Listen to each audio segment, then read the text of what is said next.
Today we're getting into the latest Tesla news, including Tesla's new cars in Austin, the early access program expanding, the feature Tesla left off of the Cybertruck, and more, so let's get into it, and a special thanks to Raycon for sponsoring this video.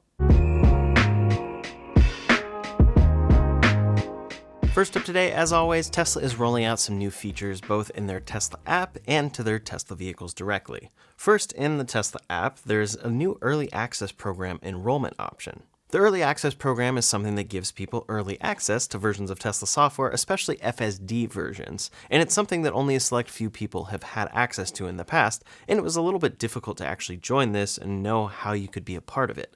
But now they're making it a lot more clear, and it might make it so a lot more people can really be beta testers of the FSD system. Now overall, everyone is still a beta tester that is using FSD, but this is like the extreme beta tester that is really testing the version before it rolls out to the general public who is using full self-driving. Apple has a similar program where people can sign up for it themselves pretty easily and get early versions of future software releases, but the caveat with that is that it is a beta. For myself, I'm currently running the iOS beta of a future version, and I have issues with my camera all the time as a result, and there are various bugs that they are working out before they roll that out to the general public. So the same would definitely be the case here, and it's something to keep in mind.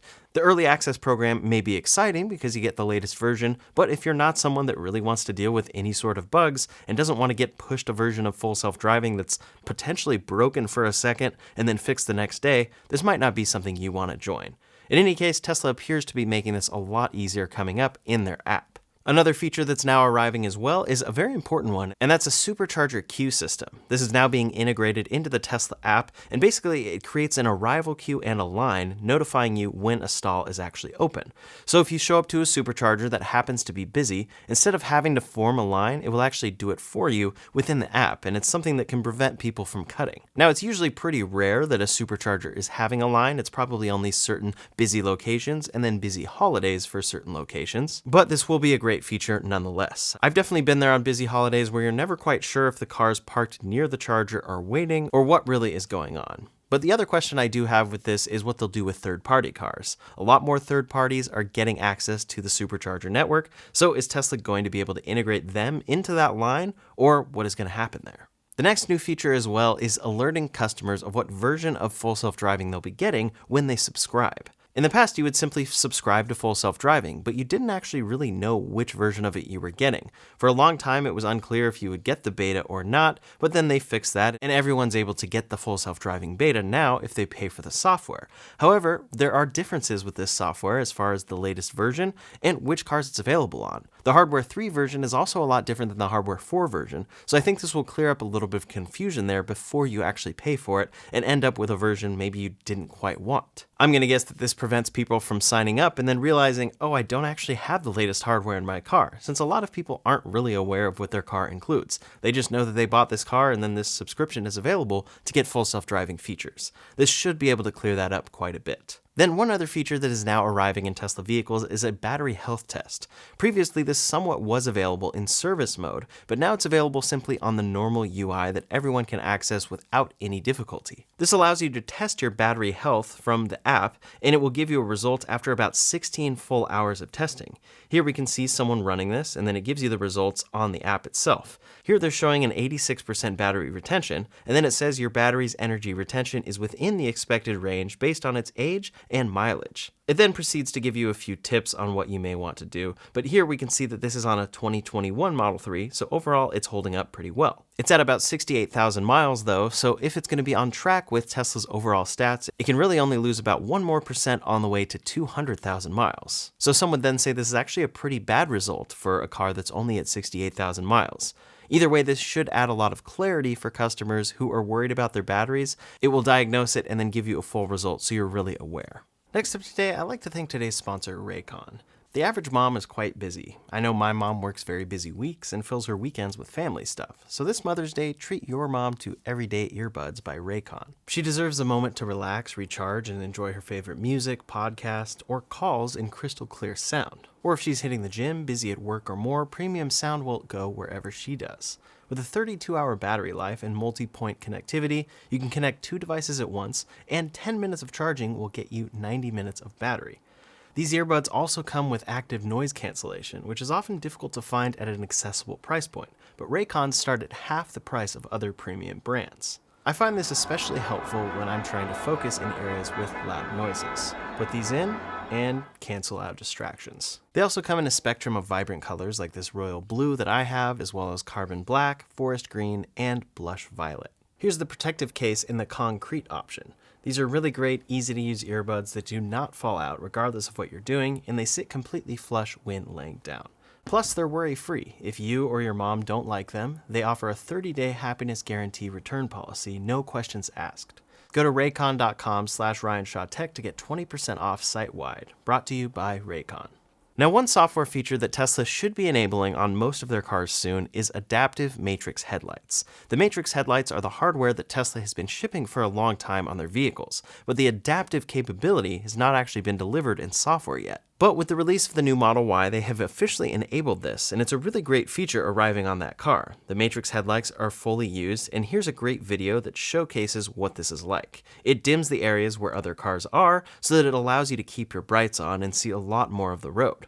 Overall, it's very effective. This is a technology that other vehicles have had, especially in other countries, for quite some time, and Tesla is just now bringing it to the United States, and it's really great to see. It's one of those things that they're finally enabling in software, so we should see it come to their other vehicles soon. But the assumption was the next car that would get this headlight capability would be the Cybertruck. It's Tesla's most recent vehicle before this Model Y refresh, and Lars Moravi even seemed to confirm that it would be coming to the Cybertruck next.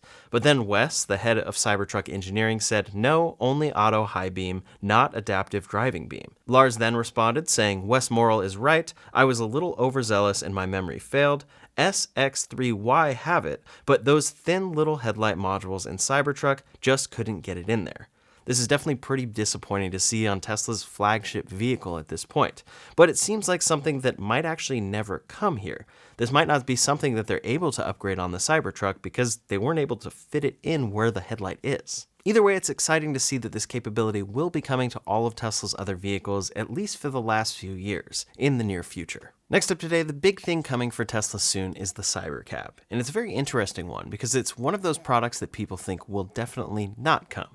A lot of people thought this for the Cybertruck. A lot of people also thought this for simpler cars like the Model Y, but Tesla has proven everyone wrong so far, I guess with everything except the Roadster. But of course, people doubt the Cybercab because it's very unusual and it doesn't have a steering wheel or pedals, and that is something that nobody has ever launched successfully. But Elon Musk just recently doubled down in a talk saying, quote, things are currently on track to do unsupervised full self-driving in Austin in June. The more he talks about this, the more we see people actually going out and trying this software if they haven't tried it yet. And David Faber from CNBC said, quote, I had the opportunity to ride in a Tesla this weekend on FSD. It's worth doing. The steering wheel was not touched. The technology is real. People are driving 100 miles out of New York City and not touching the steering wheel once.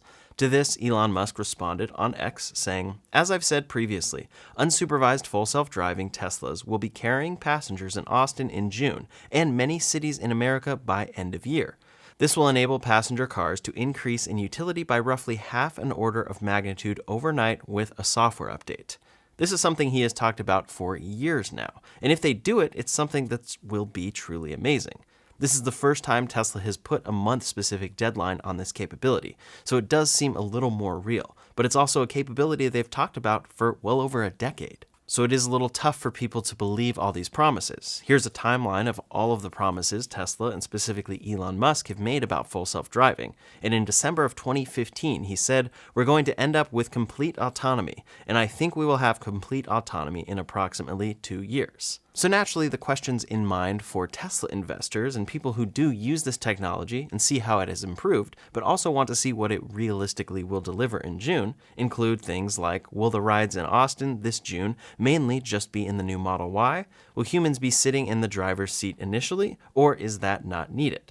It seems that this will be the case. It seems that Tesla will probably not be actually launching that Cybercab vehicle on public roads in June. They will probably be launching this capability of people to get driverless rides in cars like the Model Y. And then many people think that Tesla will have safety drivers in there. At least in California, that's the permit that they have been granted so far. It allows Tesla to drive around Tesla employees with a safety driver in the front seat. So in theory, that is actually not unsupervised. They're going to do their best to not supervise it, and the system will be designed in such a way that they never need to take over, but at times they might have to, and that driver does seem like it will be there, at least initially. So ultimately, that actually isn't unsupervised, so we'll see what the actual case is here. Maybe it will be unsupervised, and it will be everything we're expecting with no one sitting in the front seat. But a lot of people, even the most diehard Tesla investors, do expect that there will be someone there monitoring. In any case, this system is always improving, and Tesla has been expanding it to other areas like China. Tesla just recently resumed free trials of FSD over in China, but they did have to remove the FSD part of the name. Full self-driving has definitely been a point of contention as to Tesla using that name when it hasn't delivered that capability, but it seems that in other countries they care about it a little more, and they do care about it in China right now. Essentially, Tesla's entire future really rests on this technology here and them achieving it. We know that they massively changed plans from a brand new car utilizing that unboxed assembly process that would be $25,000. They had announced that at Battery Day in 2020 and then gave us more and more details, but then they shifted that over to the Cybercab and instead are planning to give us more affordable vehicles, but that are largely built on their current existing platforms. With that shift, some top executives left, and it's really been seen as a big shift for the company, especially internally. And then this also came around the time that Elon Musk started entering into politics, which has definitely made things more tumultuous for Tesla as a whole. We've seen the stock drop quite a bit lately, and to this Elon Musk said, quote, "My Tesla stock and the stock of everyone who holds Tesla went roughly in half. I mean, it's a big deal." This is one of the first times we've really seen him directly acknowledge the current drop in the Tesla stock, even though Tesla stock has had a wild ride over the years. Of course, Elon still very much believes in the future of the company, and a lot of that is resting on AI and robotics in his mind. But in other people's minds, there's also a lot going on with Tesla Energy, the Semi, and more. Gally on X posted about this, saying he's thinking about how much Tesla has going on for the future. This includes the Cybercab, the Semi, Tesla Energy, the Optimus robot, the Supercharger network, which every automaker will be using soon, and Tesla's Dojo AI training chips. So much is going on at Tesla aside from just cars, and Elon responded to this saying, "A crazy amount of execution is needed to get there, but I do see a path to world's biggest company." He's always thinking very long term, but we'll have to see how the near term ends up here. The non-launch series of the Model Y should be coming sometime soon in the United States, and then over in China, that car has been available, and it's available to the point where they're now offering incentives to drive sales. Competition is a lot more fierce over in China, and Tesla is offering 3-year zero-interest financing on the brand new refreshed Model Y. It ends on April 30th, so it does seem they already need some incentives over there to drive sales of this car. I'm very curious to see how things develop in the United States in this regard, especially with the overall tone of Tesla right now. The Model Y is actually not available in any other trim besides Launch Series right now in the United States, but it should be coming very soon and may actually be out by the time that this video launches. But regardless, it will be an interesting Q2 to watch, especially after we get results from Q1.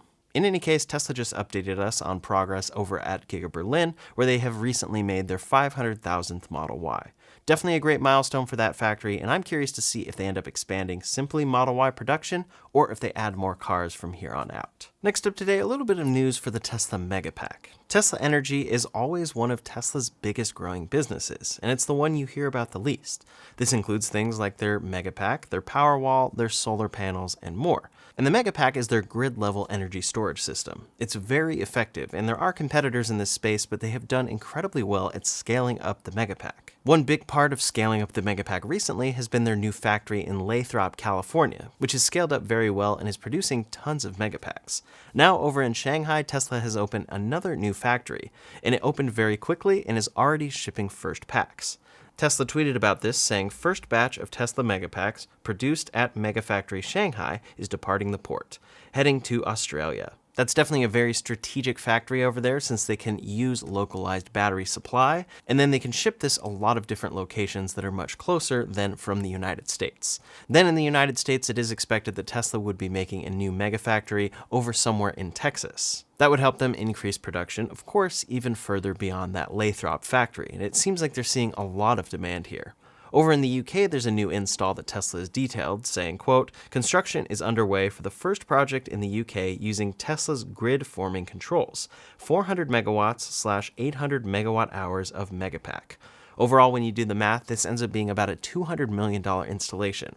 So these are not cheap in any way, but they're incredibly effective at stabilizing grids, and something that power companies are really going for in the future. It's a big tool that helps clean up your grid and overall just saves money, because you can store up energy during the day to then use in the evening. It can also back up certain areas for if they expect some sort of power outage, and then overall it just stabilizes everything. I'm excited to see how these Megapack installs go, and then where things go with this business overall from here, and how many factories Tesla ends up making Megapacks at in the coming years. It's one of those products kind of like the Semi that will be growing, but we won't really see it because it's not a consumer level product. Next up today, a new survey has been released by YouGov and Yahoo News that claims that 67% of Americans would not consider buying a Tesla. Overall, this was 67% said no to buying a Tesla, 18% said yes, 13% said not sure, and the other 2% currently own or lease a Tesla. So based on the results of this survey, many are saying that 2/3 of people would not buy a Tesla, and a lot of people are assuming what this means as a result of the current climate in the United States and with Tesla as a whole. In regards to that though, there was a question asking if Elon Musk was particularly a part of this reason, and 20% said he is the whole reason, 17% said he is part of the reason, 27% said not part of the reason, 3% said not sure, and then there was the other 33%. This survey also appears to show that people's views of Tesla have turned less favorable compared to last year. But the main thing to point out, regardless of all the results of this survey, is how many people were polled. Overall, this was 1,677 US adults polled between March 20th and 24th. So to this, I would say this is just not a good poll. Regardless of what these results were to show, it's just not enough of a sample size and not enough of a time frame to actually get a real idea of how Americans feel about Tesla right now. There are a little over 340 million Americans, so the percentage of the population that was polled here was 0.00049. Then we are taking that 0.00049% and treating it as a full population sample size and saying that 67% of all Americans would not consider buying a Tesla. Now, maybe that conclusion actually ends up being true, and maybe Elon Musk is a big part of that, but it's just not great data. And that's my problem with articles like this. If we want to get a conclusion, we really need a bigger sample size, but no matter what, it's pretty clear that Tesla and Elon Musk are taking a hit right now. I personally see it in my daily life, seeing people that are much more resistant to the topic. I've even seen people I know selling their own cars, and we do see that all over the place. And then we see the opposite reaction seeming to happen on the other side. And that's another thing to consider with this survey. How many of these people would have not considered buying any electric vehicle in the first place, and Tesla just happens to be on the list of those vehicles? And what really is their reasoning behind not wanting this vehicle? There's so much to consider with all of this, and it does look like Q1 is going to be a tough quarter for Tesla, but there are many factors involved with all of this. Yes, the factors that people assume are probably at play here, but they don't seem to be the full story, so I'd love to see a much larger poll come up with some results in the near future if we get one. That's all the latest Tesla news for today, so in the meantime, if you want to see full details about the cheaper Model Y that Tesla just launched in certain markets, you can check out that video linked up here or in the description below. Thanks so much for watching, and I'll see you on the next one.